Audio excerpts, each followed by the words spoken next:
Is it the Hyundai H300, the car, the van? You would like to know something about it? If yes, stay with me and watch the first episode of Man and Van.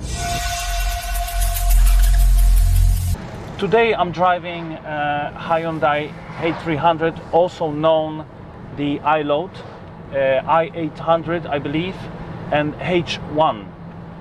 It has 2.5 diesel engine, I think it's called CRD, about 136 brake horsepower.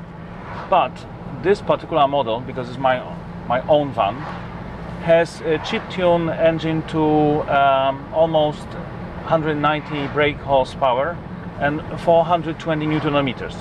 This car is about 9 years old, and on this channel we'll talk about the used cars, used vans. I think that will be interesting to see how this car is behaving after time with the extensive usage. I've got actually now 270,000 kilometers on the clock. I'd like to start with the practicality of the Hyundai H300. Of course, it's a practical car, it's a van. Well, basically, very practical thing is that you have a compartment for another 3 people on the back. Of course, the position of the seating is just ridiculous, so don't take with this car anybody for the long trip, otherwise you will just lose the friends. So you can legally drive in this car with 6 people. I'll show you, because they gain this way, they gain a lot of room on the back side. So here, this compartment is actually quite big. You can drive here 6 people, so there is one more seat. This seat is actually here, but look at this, where possibly you can put the legs. It's no chance, but of course this is moving, so basically you can move that back. But then again, yeah, there is some room for legs, but then if you look at the backside, yes, it's quite limited. Of course, this is built a way it should get you to the job, not for the long trip. For instance, I seen the picture in Australia. This setup is completely different, because there's much more room for the passengers. Probably the similar layout like in H1, but there is, of course, the loading bay is much smaller. I think it's quite pretty car, pretty van. The nice thing about the Asian car is it takes very well some kind of visual tuning. Like these wheels are, I think, you can tell me down in the comments what you think about this, but I think they are pretty nice wheels. I did add also this city bar. Of course, bonnet is chipping.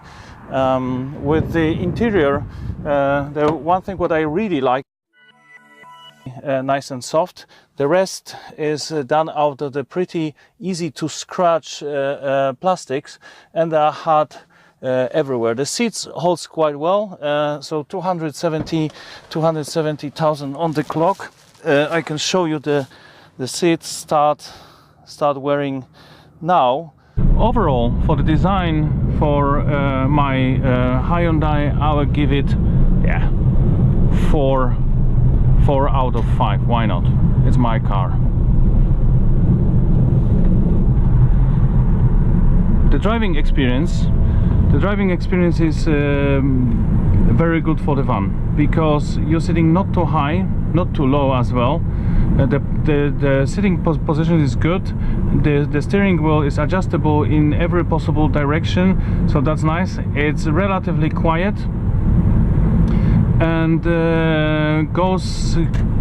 it's cornering well as well. The gearbox is 5. I've got 5-speed. They came also with the automatic, which it's not easy, I think, to get in Europe, and also with the 6-speed manual. So this 5-speed is absolutely enough. Of course, will be slightly more economical on 6-speed manual. The brakes are good. Yeah, so this is driving experience is quite good. Talking about brakes and the safety, the one thing which is really nice here, you have a ESP. I think all of them have a ESP, which is the assistance, you know, there's just not to spin your wheels, which is you can switch it off if you like to drift this car, because I have to mention on this occasion that this car is actually rear-wheel drive. So if you want to go sideways, it's all possible. I have a friend who did convert this van to the drifting vehicle. So once he will repair his turbocharger, maybe we'll have a chance to experience this car. It's really interesting. That's what we'll be talking also about. We'll be also talking about the fun part of this van game. People converting vans to really interesting things. I know also the other guy who managed to squeeze out of the 2-liter diesel engine in his transporter over 300, I believe 340 brake horsepower. This van is capable of going even 270 kilometers per hour. The other 3 things about safety in this car I like to talk about are brakes. The brakes in the Hyundai H300 are decent. The stopping power of 2 tons of the car, quite good. Also, the car is fitted with 2 airbags, one for the driver, one for the passenger. Nothing else. Of course, no side airbags, probably because that was 2009. Also, the NCAP score is 3 stars in the crash test. So at the time also wasn't fantastic, but quite decent.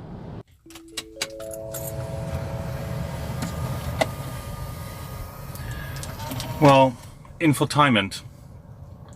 This is the radio I fitted in that car, hoping that I will have a little bit more than just the music. I can use it this as a infotainment system.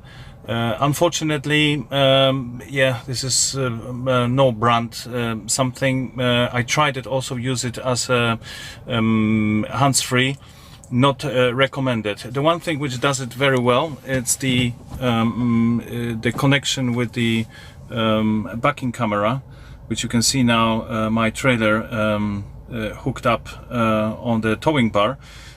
So this is super, but apart of that, the rest works so.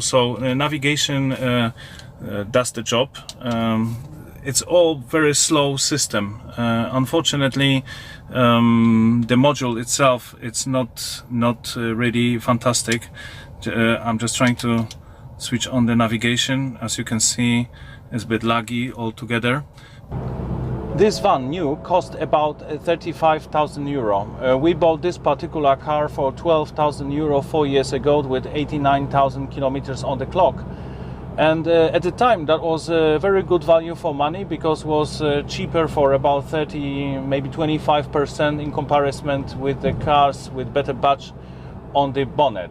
Over a period of 4 years and 180,000 kilometers of usage, there was not many major reparations. Maybe one of the biggest was the replacement of the clutch, quite painful.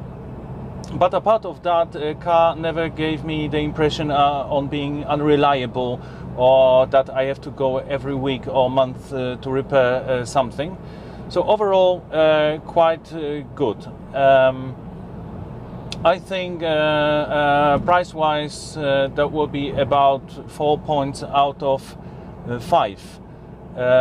If you like this review and any other review you'll be interested in the future about the vans, please keep watching the MAN&VAN, and I hope to see you on my channel in the future. That is all for today. Thank you very much. Bye bye.